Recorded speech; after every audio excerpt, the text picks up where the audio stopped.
Now, Alan Stanford may be released from jail today, and Bernie Madoff is just 3 days away from finding out his jail sentence.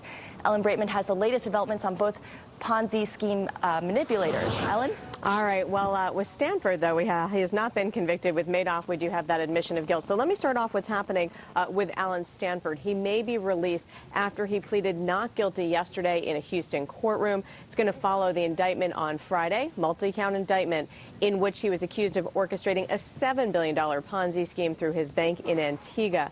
And while the judge did set bail at $500,000 and required Stanford to put up $100,000 in cash, he was sent to jail overnight while he gets the money together, also to allow prosecutors to file an appeal. Now, that money, in terms of what he has to put up, Scarlett, does have to come from family and friends, not from his own assets, which, as he's being accused of, may in fact not be his own assets. Now, what about Bernie Madoff? All right, so with Madoff, he's facing up to 150 years in jail. His lawyer has asked for 12 years, citing in part his cooperation.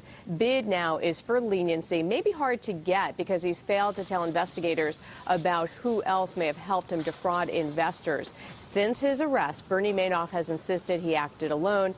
It is broadly doubted, given the size of the fraud, $65 billion there.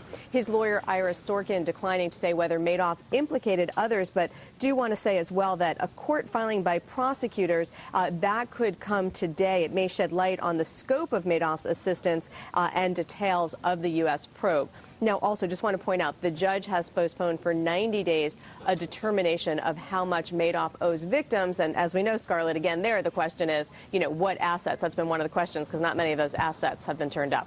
Back over to you. Bloomberg's Ellen Braitman.